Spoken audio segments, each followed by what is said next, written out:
আসসালামু আলাইকুম। Department of ইংলিশের ফার্স্ট ইয়ারের সকল শিক্ষার্থীদের আজকের প্রোজের প্রথম যে প্রোজটি রয়েছে, ছোট গল্পটি রয়েছে, এই ছোট গল্পটি নিয়ে আমরা আলোচনা করব। আজকের গল্পটি হচ্ছে ফ্রান্সিস বেকনের লেখা অফ স্টাডিজ।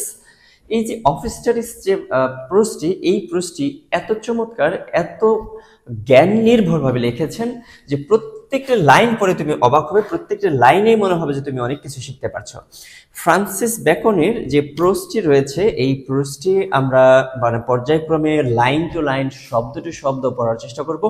এবং তোমরা এইখানে যদি মনোযোগ দিয়ে পড়ো তাহলে এইখান থেকে অবশ্যই তুমি একটা প্রশ্নের উত্তর করতে পারবে।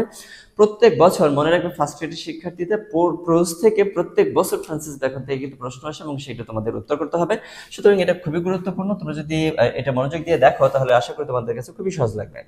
ফ্রান্সিস বেকন, আমরা একটি প্রোজ বা পোয়েট্রির যাই পড়ব, কবি সম্পর্কে যদি আমরা অল্প একটু ধারণা নিয়ে নিই তাহলে সেই ক্ষেত্রে তার যে লেখা, এই লেখাটা আমাদের বুঝতে সুবিধা হবে। তাহলে আমরা প্রথমে ফ্রান্সিস বেকনের যে লাইফটা রয়েছে, লাইফ স্পেনটা রয়েছে, সেটা আমরা জানার চেষ্টা করব। তাহলে Francis Bacon was born on, এখানে কিন্তু 22 জানুয়ারি 1561 সালে লন্ডনে জন্মগ্রহণ করে, ইংল্যান্ডে কিন্তু জন্মগ্রহণ করে। ইংল্যান্ডের একজন কবি, ইংরেজ কবি। His father sir Nicholas Bacon. এটা কিন্তু বেকন হচ্ছে তার পারিবারিক যে টাইটেল, আমাদের কিন্তু বাংলাদেশেরও অনেকের টাইটেল, পারিবারিক টাইটেল রয়েছে, তার বেকন হচ্ছে তার পারিবারিক title. Was Lord keeper of the great seal. মানে তার বাবা কিন্তু অনেক সম্ভ্রান্ত এবং রয়্যাল ফ্যামিলির বা অনেক উচ্চ বংশের ছিল বা উচ্চ ফ্যামিলির ছিল। আচ্ছা, এইখানে যদি আমরা একটু দেখি, his mother lady Anne Bacon was highly educated. খুবই শিক্ষিত একটি পরিবারের ব্যক্তি ছিলেন।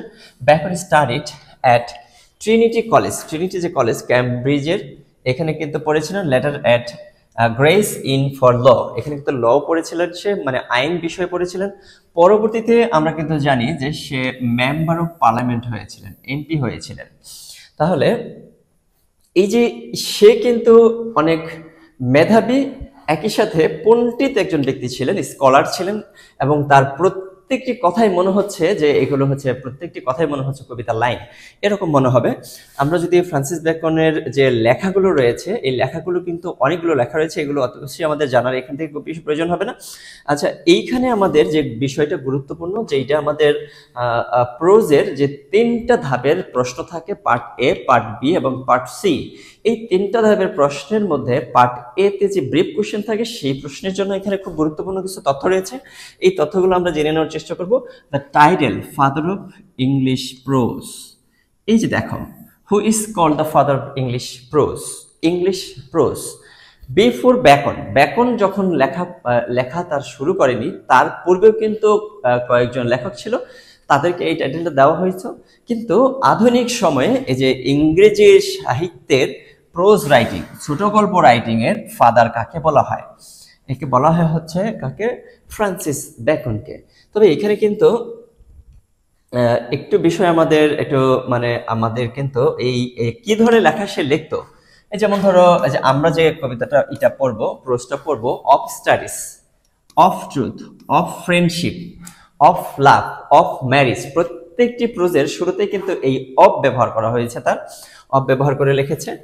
এখন however in a more historical sense, some also call William Tyndale. এই যে নামটা কিন্তু মনে রাখতে হবে, এটা কিন্তু আমি তোমাদের বলেছিলাম যে হচ্ছে ফ্রান্সিস বেকন ছাড়াও কিন্তু তার পূর্বে যারা লিখতো তাদেরকেও কিন্তু অনেক সময় বলা হইতো William Tyndale, translator of Bible. কে বাইবেল ট্রান্সলেট করেছিল, এই প্রশ্ন কিন্তু আসতে পারে। উইলিয়াম টেন্ডেল হচ্ছে সে ইংরেজিতে বাইবেলটাকে ট্রান্সলেট করেছিল। আর ম্যালোরি, এই যে দেখো এখানে কিন্তু ম্যালোরি নামের কিন্তু আরেকজন রাইটার রয়েছে, pros writer, earlier father of English pros for their contribution to pros writing before beacon. এই যে শব্দটা বিফোর, বেকনের পূর্বে যারা এসেছিল। এখন বেকন আসার পরে প্রোজ রাইটিংটাকে এমন উচ্চ মাত্রায় নিয়ে গেল, প্রোজটাকে যে এত বেশি উইজডম সমৃদ্ধ করা যায় এটা কারো ধারণাই ছিল না। আমরা যখন এই যে ফ্রান্সিস বেকনের যে লেখাগুলো পড়বো, এই যে অফ স্টাডিজটা যখন পড়বো, তখন প্রত্যেকটি লাইনেই বুঝতে পারবো যে সে কেমন মেধাবী রাইটার ছিল। তাহলে আশা করি যে ফ্রান্সিস বেকনের যে প্রোজ রাইটিং এর যে বিষয়টি রয়েছে এই বিষয়টা তুমি বুঝতে পেরেছো।